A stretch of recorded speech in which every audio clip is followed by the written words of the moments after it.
Hello twelfth class. आज हम चार कंसेप्चुअल क्वेश्चन लेके आए हैं जो बेस्ड हैं इक्विपोटेंशियल सरफेस पर। देखिए, इक्विपोटेंशियल सरफेस क्या होता है? ऐसा सरफेस जिसके हर एक पॉइंट पर पोटेंशियल सेम होता है, राइट? और इसके हमारे पास कुछ प्रॉपर्टीज थी that electric field lines are always perpendicular to the surface. और दूसरा क्या था कि इक्विपोटेंशियल सरफेस में किसी चार्ज को मूव करने में कोई वर्क डन नहीं किया जाता है, राइट? अब देखिए, क्वेश्चन नंबर फर्स्ट हमारा क्या है।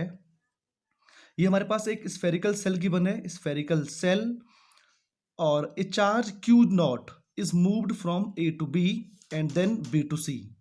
एक चार्ज क्यू नॉट को हम लोग ए से बी पे तक मूव कराते हैं और फिर बी से सी तक मूव कराते हैं, राइट? अब बोल रहा है work done from A to B, W A B, work done from A to B is greater than W B C. या ये सही है? या work done from B to C greater than A to B, ये वाला सही है? या work done from A to B is equal to work done from B to C, ये दोनों सेम सेम है। तो हमको ये ढूंढना है। देखिए, स्फेरिकल सेल दिया हुआ है, हम लोग जानते हैं स्फेरिकल सेल के अंदर पोटेंशियल कितना होता है।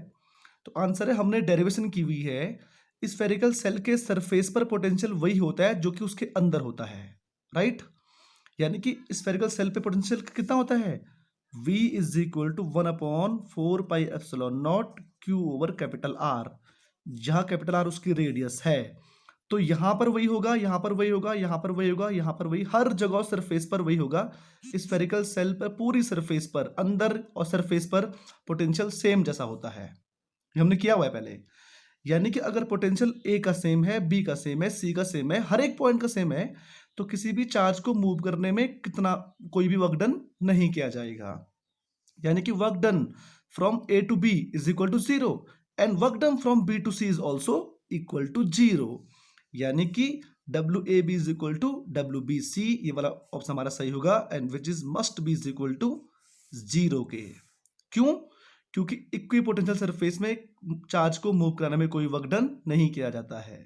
पहली बात, ये इक्विपोटेंशियल सरफेस क्यों है? क्योंकि स्फेरिकल सेल है, स्फेरिकल सेल के अंदर पोटेंशियल वही होता है जो कि उसकी सरफेस पर होता है, right? Next question. Yes, next question है हमारे पास, a charge Q is place at the centre of square. Square के सेंटर पे हमने एक चार्ज को प्लेस किया हुआ है। अब क्या बोला है? स्क्वायर की साइड कितनी है? 10 सेंटीमीटर। अब बोल रहा है find the work done in moving a charge from A to C, from A to C. देखिए, मैं चाहे चार्ज को यहां से मूव कराऊं, चाहे यहां से मूव कराऊं, चाहे बीच से मूव कराऊं, पाथ डजंट मैटर। पॉइंट ये है कि चार्ज को हम ए से सी तक मूव करा रहे हैं, right? A charge is moved from A to C, then work done find करना है हमको। अब देखिए, कॉमन सेंस वाली बात क्या है कि भाई साहब, Q से इस पॉइंट की डिस्टेंस और Q से इस पॉइंट की डिस्टेंस तो एक जैसी है।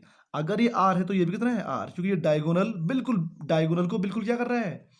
बाइसेक्ट कर रहा है। पॉइंट Q है ना, सेंटर है उसका। तो अगर Q चार्ज के कारण यहां पर जो पोटेंशियल है, वही पोटेंशियल Q चार्ज के कारण इस पॉइंट पर भी होगा। क्या मैं सही हूं? बिल्कुल सही हूं, क्योंकि Q चार्ज सेम है, R सेम है, पोटेंशियल की वैल्यू कितनी होती है? देखिए, ये तो कांस्टेंट टर्म है पूरी की पूरी, और Q सेम है, R सेम है, तो V कितना होगा? सेम। यानी कि इस पॉइंट का पोटेंशियल वही होगा जो इस पॉइंट का पोटेंशियल होगा। अब मैं चार्ज को A से C तक मूव कर रहा हूं, same potential to same potential. यानी कि अगर दोनों का पोटेंशियल सेम हो गया है तो चार्ज को मूव करने में कोई वर्क डन नहीं किया जाएगा। यानी कि work done from A to C W A C must be is equal to zero, क्योंकि potential difference V C minus V A is equal to कितना है? Zero, right? क्योंकि वर्क डन इक्वल टू क्या होता है? Potential upon potential into charge, right? Potential जब zero है तो वर्क डन जीरो हो जाएगा। लेकिन सेकंड केस जो हमारे पास है, work done from B to C को मूव, चार्ज को बी से सी तक मूव करवाना है, यहां जीरो नहीं होगा, राइट? क्या क्या जीरो होगा? यस, ऑब्वियसली जीरो होगा, क्योंकि इस पॉइंट की डिस्टेंस और इस पॉइंट की डिस्टेंस फिर से सेम सेम है, क्योंकि डायगोनल, स्क्वायर के डायगोनल सेम सेम होते हैं, तो यहां पर का पोटेंशियल, यहां पर का पोटेंशियल भी कैसा होगा? Same same. तो W B C is also zero. क्यों? क्योंकि V C minus V B कितना है, 0। इस पॉइंट का पोटेंशियल, इस पॉइंट का पोटेंशियल फिर से कैसा है, सेम, क्योंकि चार्ज क्यू सेम है, आर डिस्टेंस फिर से सेम हो गई है, तो ये 0 हो जाएगा, राइट। नेक्स्ट क्वेश्चन, नेक्स्ट देखिए, these are 3 equipotential surfaces, potential surface V, equipotential surface V1 30 volt वाली, V2 20 वोल्ट वाली और V3 10 वोल्ट वाली, राइट। और दो इक्विपोटेंशियल सरफेस के बीच की डिस्टेंस कितनी है, 30 सेंटीमीटर हम पे दी हुई है, 30 सेंटीमीटर और 30 centimetre, right. We have to find the magnitude and the direction of electric field. इस सरफेस पर कहाँ इलेक्ट्रिक फील्ड है और कितना वो इलेक्ट्रिक फील्ड है, राइट। ये बहुत अच्छा क्वेश्चन है और ये एग्जाम में आ चुका है, तो इसलिए हम इसको लिख देंगे इंपॉर्टेंट क्वेश्चन, बहुत इंपॉर्टेंट क्वेश्चन है। देखिए कैसे करना है, find the magnitude and direction of electric field. पहली बात, डायरेक्शन ऑफ इलेक्ट्रिक फील्ड क्या होती है, तो इलेक्ट्रिक फील्ड की डायरेक्शन इक्विपोटेंशियल सरफेस के परपेंडिकुलर होती है, ये इसकी एक प्रॉपर्टी भी है, ये तो हमको आता है भाई। तो यानी कि डायरेक्शन ऑफ इलेक्ट्रिक फील्ड तो कुछ ऐसी होगी। अब ये अंदर के लिए होगी कि बाहर के लिए होगी, ये हमको पता नहीं है अभी, हाँ है ना, हमको पता नहीं है। क्यों नहीं है, देखो पता है हमको, हमारा पोटेंशियल ग्रेडियंट का जो कंसेप्ट बोलता है E is equal to minus dV over dr, है कि नहीं है।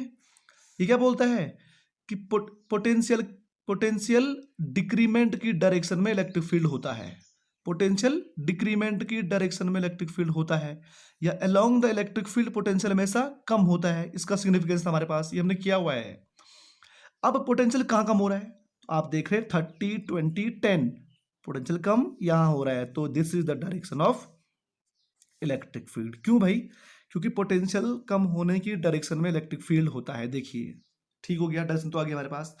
Now we are going to find the magnitude, तो मैग्नीट्यूड के लिए हम पास हमारे सामने पे आ चुका है, E is equal to minus dV, दो इक्विपोटेंशियल सरफेस के बीच का डिफरेंस कितना है, V3 माइनस V2। फिर देखिए V3 माइनस V2, तो V3 minus V2 divide by dr, दोनों के बीच की डिस्टेंस कितनी है, separation 30 centimetre, 30 into 10 to the power minus 2, तो E is equal to minus V3 कितना है 10 माइनस 20 divide by 30 into 10 to the power minus 2, तो E इज इक्वल टू, ये हो गया माइनस, ये हो गया प्लस 10 अपॉन 30 और 10 टू पावर 2 कहाँ गया, ऊपर आ जाएगा, तो E इक्वल टू कितना आ जाएगा, 0 से 0 कट गया हमारा, 100 ओवर 3, यानी कि E इज इक्वल टू आ जाएगा 33.3 वट वोल्ट, ये हो गया वोल्ट पर मीटर, वोल्ट पर मीटर, या न्यूटन पर कूलम बोलो, जो भी बोलना है आपको, ये तो आ जाएगा। ये है मैग्नीट्यूड और ये है उसकी direction. I hope you gas got it. Next question देखिए, नेक्स्ट क्वेश्चन कुछ ऐसा है, एक डाइपोल हमारे पास दिया हुआ है और डाइपोल के ठीक इक्वेटोरियल पॉइंट ए से पॉइंट बी तक हम एक चार्ज 3 माइक्रोकूलम को मूव करवा रहे हैं, और ये बोल रहा है find the work done in moving charge 3 microcoulomb, moving charge 3 microcoulomb from A to B, right. एक चार्ज को हम यहां से यहां तक लेके आए, हमको वर्क डन फाइंड करना है। मान लो कि ये 5 सेंटीमीटर दिया हुआ है और ये भी कितना है 5 सेंटीमीटर, हो सकता है ये 7 सेंटीमीटर दिया हुआ हो, 10 दिया हुआ हो, राइट, जो भी दिया हुआ है हमें उस बात से कोई मतलब नहीं है। पॉइंट ये है, हम चार्ज को पॉइंट ए से पॉइंट बी तक लेकर आ रहे हैं और ये एल है, ये भी एल है, तो ये इक्विपोटेंशियल सरफेस हमारा हो गया, इक्वेटोरियल प्लेन हमारा हो गया। डाइपोल के इक्वेटोरियल पर पोटेंशियल कितना होता है, potential at A is equal to कितना होता है 0 इक्वेटोरियल पर, तो potential at B is equal to भी कितना होगा 0। क्यों, इक्वेटोरियल प्लेन पर हर जगह कितना होता है 0, प्लेन की बात कर रहा हूं मैं, ये पूरी लाइन पर कितना होगा पोटेंशियल 0 0 0 0 0, अब चाहे यहां पर है, चाहे यहां है, चाहे यहां कहीं भी है, इवन सेंटर पे भी होगा तो कितना होगा 0। चार्ज को हम ए से यहां तक मूव करेंगे तो भी वही होगा, तो भी यही, तो भी सेम आएगा, राइट। अब यानी कि इक्वेटोरियल प्लेन बन गया है और ये एक हमारा इक्विपोटेंशियल सरफेस की तरह बिहेव करेगा। क्यों, क्योंकि हर जगह सेम पोटेंशियल है, और अगर सेम पोटेंशियल है तो वर्क डन कितना होगा 0, work done from A to B is equal to कितना आ गया 0। मान लो ये आपसे बोलता है कि चार्ज को मूव करने में, सी तक मूव करने में कितना वर्क डन होता, ए से सी तक मूव करने में। तो ये भी कितना होता, ऑब्वियसली ये भी कितना होता, 0, क्योंकि यहां पर का पोटेंशियल भी कितना है, 0, राइट। तो ये कुछ क्वेश्चन थे। क्वेश्चन कुछ और भी हो सकते हैं हमारे पास, हम देखेंगे नेक्स्ट टाइम पे जब हम लोग जेई के क्वेश्चन लेके आएंगे, जब हम लोग नीट के क्वेश्चन लेके आएंगे, राइट। नेक्स्ट वीडियो में हम लोग बात करेंगे वेरी इंपॉर्टेंट टॉपिक कैपेसिटर की, राइट। Thank you.